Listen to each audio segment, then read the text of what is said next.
Hi friends, hi, this is Abuli. Welcome back to my YouTube channel Study with Abuli, Study with Abuli. Friends, आजच्या ह्या व्हिडिओमध्ये मी तुमच्यासाठी maths related basic topic घेऊन आलेली आहे. तो तुमच्यासाठी फार महत्त्वाचा आहे आणि इंटरेस्टिंग टॉपिक सुद्धा आहे. तर तो टॉपिक आहे how to solve equations, how to solve linear equations. आणि ते इक्वेशन्स म्हणजे इक्वेशन्स इन वन व्हेरिएबल. हा टॉपिक तुमच्यासाठी फार महत्त्वाचा आहे कॉम्पिटिटिव्हला, डेली लाईफला, सगळ्या स्टँडर्डच्या मॅथमॅटिक्ससाठी हा टॉपिक तुम्हाला फार युजफुल असणार आहे फ्रेंड्स. म्हणून सांगते की तुम्ही हा व्हिडिओ नक्की टिल एंड बघा. आणि ह्या चॅनलवरचे व्हिडिओ बघायचे असतील तर ह्या चॅनलला व्हिजिट करा, सबस्क्राईब करा. And without wasting any more time, let's start our video.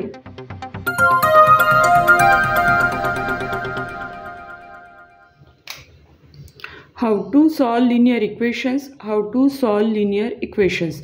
Linear equations कोणतं सॉल्व करायचं आपल्याला बघा. One variable equations, one variable equation. Linear equation म्हटलं की लेफ्ट साईड असते आणि राईट साईड असते.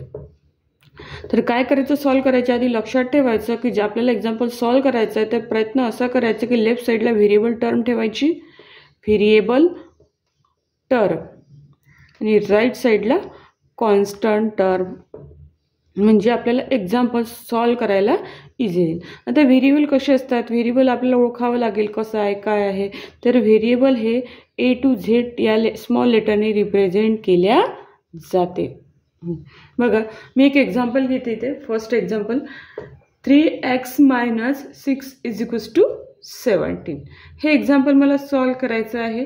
मी आन्सरमध्ये परत लिहून घेते 3x - 6 = 17. आता हे इक्वेशन्स आहे. इक्वेशनमधलं व्हेरिएबल टर्म काय आहे, कॉन्स्टंट टर्म काय, हे आपल्याला समजायला पाहिजे. बघा जिथे एक्स दिसेल हा व्हेरिएबल, ज्या ठिकाणी एक्स लिहिला असेल ती व्हेरिएबल टर्म, ज्या ठिकाणी हे एक्स वगैरे वाय, एक्स वाय झेड वगैरे अशासारखं काही लिहिलं नसेल ती कॉन्स्टंट टर्म. बघा इथे 3x दिसते, म्हणजे ही झाली व्हेरिएबल टर्म. आणि बघा इकडे -6 = दिसते, इकडे 17 दिसते. इथे एक्स वगैरे काही लिहिलं नाही, हे काय झालं कॉन्स्टंट टर्म. तर आपल्या कंडिशनप्रमाणे आपल्याला व्हेरिएबल टर्म लेफ्टलाच ठेवायचे आणि कॉन्स्टंट टर्म राईटला. तर बघा मला हे 3x लेफ्टलाच ठेवायचे, तर मी 3x तशीच्या तशीच ठेवते = सेम. राईट साईडला जे 17 आहेत जसंच्या तसं ते मी चेंज करून लिहिणार नाही, कारण की ते राईट साईडला पाहिजे आणि राईट साईडलाच आहे, त्याचं साईन चेंज करायची गरज नाही. बट हे -6 आहे, मला लेफ्टला नको आहे, ते राईटला न्यायचं आहे. तर काय करते ते, तर बघा मी इथे लिहिते -6. लेफ्टचं होतं राईटला लिहिलं. बट जेव्हा आपण लेफ्टची कोणताही नंबर असो किंवा व्हेरिएबल काही असो तेव्हा राईटला लिहितो त्यावेळेस त्याचं साईन चेंज करून लिहितो. बघा हे मायनस आहे तर मायनसचं आपल्याला प्लस लिहावं लागेल. Opposite operation, minus opposite plus, minus opposite बघ प्लस. आता आपल्याला सॉल्व करायला इझी जाईल. 3x as it is = 17 + 6 23. बघा आता 3x = 23 आलेलं आहे. इथपर्यंत आपण काढलेलं आहे. बट आपल्याला लिनियर इक्वेशन सॉल्व करणे म्हणजे नेमकं काय असतं, त्यातला जो व्हेरिएबल असतो ह्या व्हेरिएबल याची व्हॅल्यू फाइंड करणे. लिनियर इक्वेशन सॉल्व करणे म्हणजेच काय, जो व्हेरिएबल असतो त्याची व्हॅल्यू फाइंड करणे. लेफ्टला व्हेरिएबल ठेवलं आणि राईटला कॉन्स्टंट ठेवलं तर आपल्याला इतकं आल्यानंतर आपल्याला काय पाहिजे, लेफ्टला ओनली व्हेरिएबल पाहिजे, त्याच्या बाजूला जो काही नंबर असेल तो नको आहे. म्हणजे एक्सच्या बाजूला 3 हा कोएफिशियंट आहे, हा 3 याच्या बाजूला नको आहे. मग मी काय करते, नको आहे म्हणून लिहित नाही, x ॲज इट इज लिहिते = साईन = आणि 23. मग या 3ला असंच काढून टाकायचं का नाही, हा 3 बघायचा, हा एक्सला मल्टिप्लिकेशनला आहे, हे एक्सला मल्टिप्लिकेशनला आहे. तर मल्टिप्लिकेशनच्या अपोजिट काय ऑपरेशन होऊ शकतं, डिव्हिजन.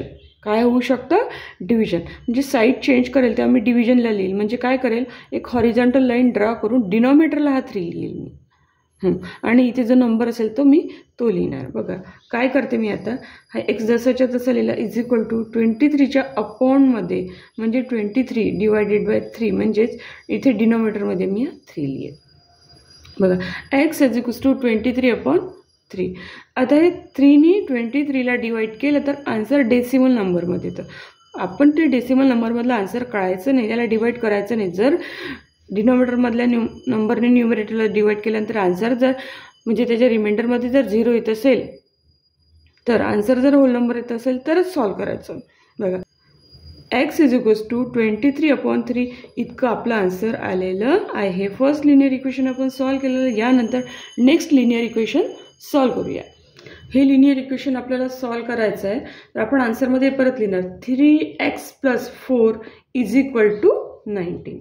नेहमीप्रमाणे व्हेरिएबल टर्म लेफ्टला आणि कॉन्स्टंट टर्म राईटला. तुम्हाला माहिती आहे व्हेरिएबल टर्म कशी ओळखतो, जिथे एक्स वाय वगैरे अशासारखं लिहिलं असेल A to Z पर्यंत जेवढे जे लिटर ज्या ठिकाणी लिहिले असेल ते व्हेरिएबल टर्म समजतो आपण. बघा ही झाली व्हेरिएबल टर्म 3x 4 आणि 19. ही काय झाली कॉन्स्टंट टर्म. तर ही आपल्याला राईटलाच 19 ऑलरेडी राईटला आहे म्हणून मी ऑलरेडी तसंच्या तसंच लिहिते, त्याचं साईन चेंज करून लिहिणार नाही. बट हे +4 आहे, मला राईट साईडला लिहायचं. तर कसं लिहिणार मी, अपोजिट साईन लिहून 4 आणि प्लसचं opposite minus. 3x is equals to 19 - 4 किती येतात 15. आपल्याला लिनियर इक्वेशन सॉल्व करणे म्हणजेच काय, जो व्हेरिएबल असतो त्याची व्हॅल्यू फाइंड करणे.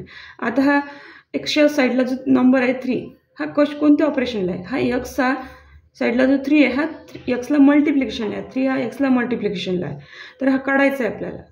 मग मी एक काढायचा आहे म्हणून मला इकडे नको आहे म्हणून मी लिहत नाही. बट मग त्याला तसंच ठेवायचं का नाही, हा जसा 3 याला मल्टिप्लिकेशनला आहे साईड चेंज करून लिहू तेव्हा त्याला डिव्हिजनला लिहायचं आहे, म्हणजे अपोजिट ऑपरेशन.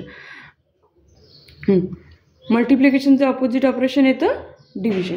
म्हणजे 15/3 जेव्हा साईड चेंज करू तेव्हा हा डिनॉमिनेटरला लिहू. बघा एक्स ॲज इट इज. बघा डिनॉमिनेटरमध्ये 3 आलेला आहे, न्यूमरेटरमध्ये 15 आला आहे. ह्या 3ने आपण या 15ला डिवाईड करू शकतो. 3 × 1 = 3, 3 × 5 = 15. म्हणजे एक्सची व्हॅल्यू काय फाइंड केलेली आपण 5. म्हणजे लिनियर इक्वेशन सॉल्व करणे म्हणजेच काय, तर त्यामध्ये असणाऱ्या व्हेरिएबलची व्हॅल्यू फाइंड करणे. आपल्याकडे अजून छोटे छोटे 2 इक्वेशन आहेत, ते सुद्धा आपण सॉल्व करूया. बघा थर्ड एक्झाम्पल आहे x/2 इज इक्वल्स टू 9. हे छोटं इक्वेशन आहे.